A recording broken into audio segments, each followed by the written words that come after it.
Welcome back to my channel. I hope आप सब ठीक होंगे। तो आज मैं आप लोगों के साथ शेयर कर रही हूँ हमारा वार्डरोब का मेकओवर।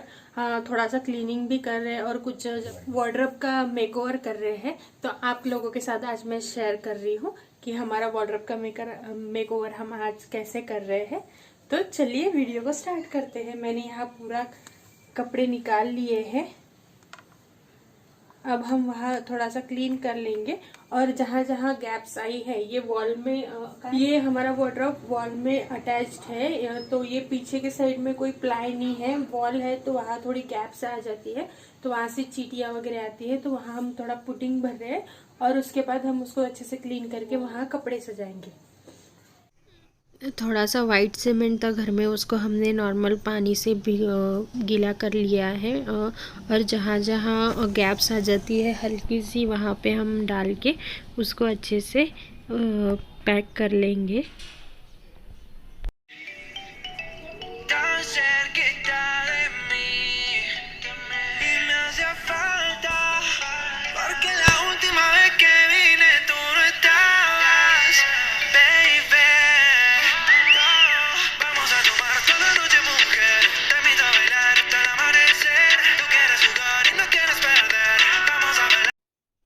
जब तक वो वाइट सीमेंट सूखता है तब तक मैं छोटी मोटी चीज़ें साफ़ कर रही हूँ जो हमें यूज़ नहीं है।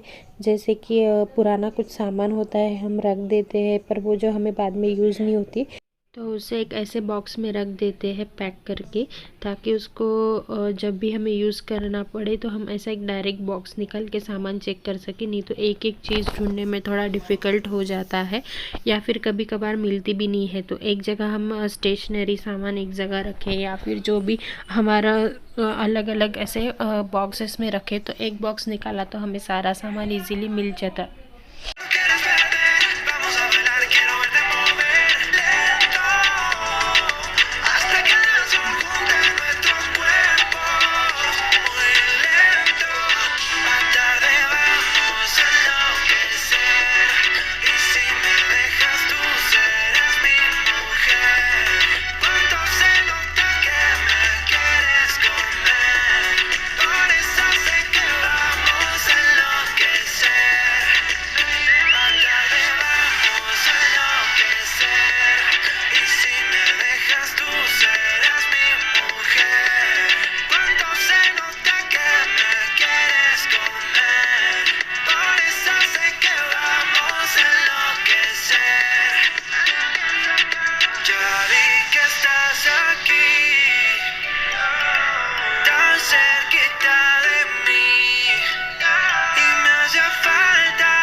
पुडिंग सूख गया है, तो अब मैं उसे अच्छे से क्लीन कर रही हूँ, क्योंकि वो थोड़ा बहुत नीचे गिर जाता है और वो पाउडर फॉर्म में होता है, तो कपड़ों को लगना नहीं चाहिए, इसलिए अच्छे से गीले कपड़े से एक बार उसको साफ़ कर लेंगे। और यहाँ बाजू में घर बन रहा है, वो दिन भर खटर फटर चलता ही रहता है उनका। बांधते जाते हैं, तोड़ते जाते हैं, बांधते जाते हैं, तोड़ते जाते हैं। और ये मैंने हैंगर के बारे में आपको बताया था कि मैंने ऑनलाइन शॉपिंग की है लास्ट व्लॉग में, तो आप चाहे तो बाय कर सकते हैं ऑनलाइन। और ये जो वार्डरोब है सिंगल साइड वाला, तो ये इनका है, यहाँ इनके कपड़े और सामान रहते हैं, और उस साइड में मेरा कपड़े और सामान रहता है। तो कैसे इसमें जगह कम लगती है, तो एक इसमें 5 चीज़ें आ जाती है, 5 शर्ट्स या फिर 5 पैंट बोल सकते हैं आप। पर इसे रखने में थोड़ी मेहनत लगती है, 2 जन लगते हैं, या फिर आप इसे टेबल पे वगैरह रख के इसको आप इजीली इसमें सामान रख सकते हैं।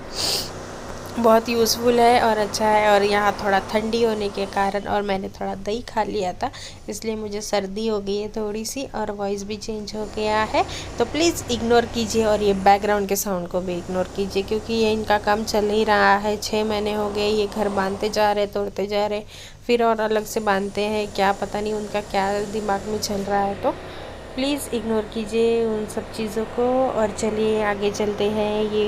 इस हैंगर के बारे में मैंने पहले बताया है। आप चाहे तो इसको ऑनलाइन बाय कर सकते हैं, इसमें सामान रखने में इजी हो जाता है और स्पेस भी कम लगती है। जितने कपड़े प्रेस थे वो सब मैंने लगा लिए हैं, और ये छोटा सा बॉक्स यानी छोटा सा स्पेस है, वहाँ पे हम मोबाइल्स, फ़ोन्स के डब्बे, ब्लूटूथ, चश्मे, गॉगल्स के वगैरह जो बॉक्सेस होते हैं, वो उसे वहाँ ऑर्गेनाइज़ करते हैं, क्योंकि कभी भी हमें फ्यूचर में मोबाइल का जो फ़ोन हम यूज़ करते हैं उसका यूज़ पड़ता है, और जो पुराने हो जाते हैं, मोबाइल ख़राब हो जाते हैं, उसके डब्बे में यूज़ करती हूँ सामान ऑर्गेनाइज़ करने में।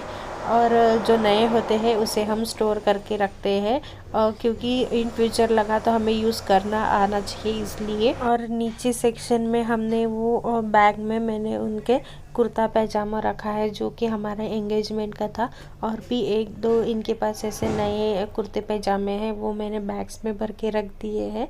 और जो कोट वगैरह है वो कोट की बैग में ही आ जाता है, तो उसका कोई टेंशन नहीं होता।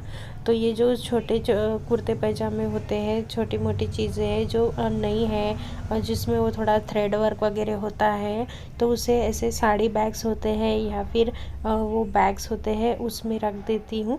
और एक साइड में मैंने एक बास्केट रखी है, बास्केट में उसमें जो छोटी चीज़ें होती है, जैसे डेली वेयर के जो कपड़े होते हैं, रुमाल, सॉक्स वगैरह, मास्क वगैरह, वो सब उसमें रखते हैं ताकि दिखने में इजी हो। और सबसे लास्ट शेल्फ में मैंने रखे हैं कपड़े जो प्रेस करने के हैं, जो अभी तक प्रेस नहीं हुए हैं, वो सब रखे हैं, ताकि प्रेस करने के लिए इजी हो जाए। जो वहाँ से कपड़े लिए और प्रेस करके फिर ऊपर हैंगर में लगा देंगे, तो एक ही जगह सारे कपड़े आ जाते हैं। और मैं यहाँ इस सेक्शन में बेडशीट भी रखती हूँ साइड में, बेडशीट्स वगैरह, क्योंकि मेरे कपड़े इतने ज़्यादा है कि मेरे सेक्शन में तो जगह ही नहीं बचती है। और मैंने ड्रेसिंग टेबल ऑर्गेनाइज़ कर लिया है, जो जो इम्पोर्टेंट सामान होता है जो हम डेली यूज़ करते हैं वो सब हम ऊपर रखते हैं, और जो बहुत रेयर यूज़ करते हैं या फिर पार्टी वगैरह के लिए ही यूज़ करते हैं, तो वो मैं नीचे वाली शेल्फ में रखती हूँ। ड्रॉर और वो जो कॉर्नर्स है वहाँ पे डेली यूज़ का सामान रहता है। तो ये सेक्शन मेरा ऑर्गेनाइज हो गया है। अब मैं बाकी मेरा सेक्शन वो नेक्स्ट डे करूँगी। तो ये गए थे डीमार्ट, क्योंकि 10-15 मिनट बचे थे बस के लिए, तो इन्होंने 10-15 मिनट में पूरा 15-20 मिनट में पूरा डीमार्ट घूम लिया। और जैसे अभी जेंट्स को उतना समझता नहीं ना कि घर के किराने के लिए या फिर ग्रॉसरी या फिर जो भी शॉपिंग होती है उसके बारे में, तो भी मैंने इनको ऐसा कुछ बताया था, ये ऐसे, तो मुझे लगा ये ऑनलाइन देखने के बाद कि ये थोड़ा बड़ा होगा, जो एक इतना थोड़ा थोड़ा इतना तो भी बड़ा होगा, पर ये नहीं था, ये छोटा था। तो ये इन्होंने लाया है 99 रुपीज़ में। और इसका बेस्ट पार्ट ये है कि अगर हम ये यूज़ कर लेते हैं और ये थोड़ा सा डैमेज हो जाता है, या फिर जो प्लास्टिक है हमें यूज़ नहीं करना है तो हम इसे फेंक नहीं सकते, हम इसे 25 रुपये में उनको वापस कर सकते हैं। मतलब वो डीमार्ट वाले हमसे फिर से खरीदेंगे ये 25 रुपये में, और हमने 3 का सेट लिया है 99 रुपीज़ में। हम यूज़ करने के बाद उनको रिटर्न बेचना है, हमें उनको वापस करना है, या फिर 25 रुपये में खरीदेगा। यहाँ पे मेंशन है, उन्होंने क्या लिखा है मैं पढ़ के बताती हूँ। We buy back our used empty films in clean condition at ₹25. 100% recyclable, sorry 100% recyclable है। और इसका मैंने अभी तक ओपन नहीं किया, क्योंकि मैं वीडियो करने वाली थी, इसलिए मैंने इसको ओपन नहीं किया अभी तक। फिर कैसे ओपन कर लिया तो फिर वो समझ में नहीं आता ना, तो कोई बोलते कि यूज़ किया हुआ ही दिखाते हैं, तो मैं इसका बताती हूँ कैसा है। तो ये मैंने इसको अभी ओपन किया। ये छोटा है, मुझे लगा थोड़ा बड़ा होगा, तो जैसे हम दाल वगैरह नहीं, क्या जो छोटी छोटी चीज़ें होती है दाल वगैरह, उसके लिए अच्छा है। तो ये ऐसे 3 कंटेनर है, वाइट कलर का ढक्कन है इसका।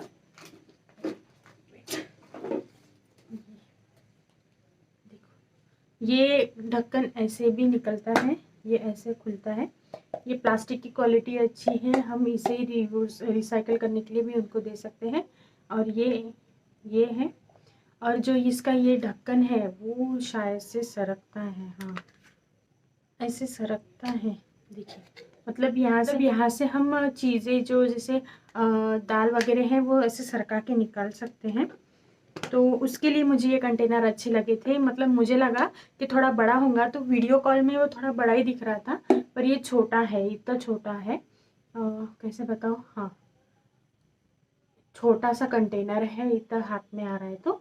और ये जो लीड है वो ऐसे सरकती है, बंद होती है, सामान निकालो और बंद के रखो। जैसे बिस्किट्स हो गए, चॉकलेट्स हो गए, ऐसे छोटी छोटी चीज़ें जो हम रख सकते हैं इसमें। मुझे ये चाहिए था दाल रखने के लिए, पल्सेस रखने के लिए, क्योंकि वो कैसे हम यूज़ करते तो वो अच्छा लगता है इसमें। पर चाय कॉफ़ी का थोड़ा मुझे कंफ्यूज लग रहा है, क्योंकि शक्कर वगैरह हम गिन के डालते हैं, वो पल्सेस वगैरह चॉकलेट वगैरह जैसे चिप्स नहीं रख सकते इसमें। जैसे आलू भुजिया रखना है, सेव रखना है, जो छोटी छोटी चीज़ें हैं वो हम इसमें रख सकते हैं। और इसको ऐसे बंद करना है, ऐसे ओपन करना है, मैं दिखाती हूँ ऐसे। ये एयर टाइट हो जाता है, इसमें एयर टाइट कंटेनर है, अच्छे से पैक है, इसमें हवा नहीं जाएगी, बिल्कुल ख़राब नहीं होगा। तो ये ऐसा है, कोई स्पॉन्सर वीडियो नहीं है, जस्ट मैं रिव्यू बता रही हूँ। ये बैंगलोर गए थे तो इन्होंने क्या क्या लाया वहाँ से। इतने बार बैंगलोर गए, कभी कुछ नहीं लाया, पर आज इनको समय मिला, बस थोड़ी लेट थी 10-15 मिनट, तो इन्होंने लाया। तो ये 99 रुपीज़ में हमें 3 कंटेनर मिले हैं, 3। ज़्यादा भी शॉपिंग करने का वक्त नहीं मिला, क्योंकि घूमने में ही पूरा वक्त चला जाता है, और बहुत बड़ा है बैंगलोर में ये डी मार्ट। और इसका यहाँ पे सेल ऐसा दिया है, इनका सेल प्राइस इतना है। और इसको क्या बोलते हैं, स्किपर कंटेनर बोलते हैं इसको। आपको अमेज़ोन पे वगैरह मिल जाएगा, और यहाँ पे इसका प्राइस लिखा है 318 रुपये। और उसके बाद लाया है इन्होंने ये गोली बोली के मैंगो चॉकलेट। ये मैंगो एक है, इसके साथ स्ट्रॉबेरी लाया था, तो स्ट्रॉबेरी वाला निकाल लिया हमने, तो मैं वो नहीं दिखा रही हूँ, ये है ये वाला लाया। ऐसे ही टाइम पास करने के लिए 20 रुपीज़ का पैकेट है ये, और अच्छी है, चॉकलेट्स अच्छे हैं, खाने में भी टेस्टी है। तो कच्चा मैंगो अभी तक मैंने नहीं निकाला है, जो स्ट्रॉबेरी वाला था मैंने वो पहले निकाल लिया टेस्ट करने के लिए। नेक्स्ट इन्होंने लाया ये टी शर्ट, ये 99 रुपीज़ का टी शर्ट है, और मैं बिलीव नहीं कर सकती 99 रुपीज़ में इतना अच्छा कपड़ा मिला है टी शर्ट का। बहुत ही सॉफ्ट है, जैसे हम मॉल में वगैरह 300-400 की टी शर्ट लेते हैं वैसे हैं। वहाँ पे बहुत सारे चॉइसेस है। मुझे इसका जो कलर है वो तो अच्छा ही है, ऐसा नहीं, पर और भी कलर्स ऑप्शन है वहाँ पे। पर जो इसका कपड़ा है ना बहुत अच्छा है, 99 रुपीज़ के अकॉर्डिंग बहुत अच्छा है। और इसका ब्रांड लिखा है यंत्रा ब्रांड का है ये। और यहाँ पे प्राइस भी लिखी है 99 रुपीज़। सच में जो कम में बहुत अच्छी शॉपिंग करना चाहता है वो डीमार्ट विजिट कर सकते हैं। हम भी जाना चाहते हैं, पर हुबली में नहीं है डीमार्ट, नागपुर में था, हम नागपुर में से करते थे शॉपिंग। पर अभी बेलगांव में है या फिर बैंगलोर में है, तो ये गए थे तो वहाँ से लाए थे। तो ये मैंने वॉश कर लिया है एक बार, क्योंकि बैंगलोर से लाना और डीमार्ट बैंगलोर में होना, और बैंगलोर में कोविड के केसेस बहुत ज़्यादा है, तो इसलिए फिर मैंने आते से ही ये सब वॉश कर लिया था। और ये सब चीज़ें सैनिटाइज हो जाती है, पर कपड़े जो है वो वॉश करने चाहिए। वॉश कर लिए है। वॉश करने के बाद का लुक दिखा रही हूँ मैं आपको। तो ये कलर भी ख़राब नहीं हुआ, कुछ डैमेज नहीं हुआ, बहुत अच्छा कपड़ा है और अच्छी क्वालिटी है। अगर आपको कम में ज़्यादा शॉपिंग करनी है तो डीमार्ट में जा सकते हैं। और बाकी की शॉपिंग अभी मैं नेक्स्ट टाइम मैं खुद जाऊँगी तो मैं तब आपको वहाँ का व्यू दिखाऊँगी। इस वीडियो के लिए बस इतना ही। मैं आपसे मिलती हूँ मेरे नेक्स्ट वीडियो में। तब तक के लिए घर में रहिए, सुरक्षित रहिए और मेरे चैनल को लाइक, शेयर और सब्सक्राइब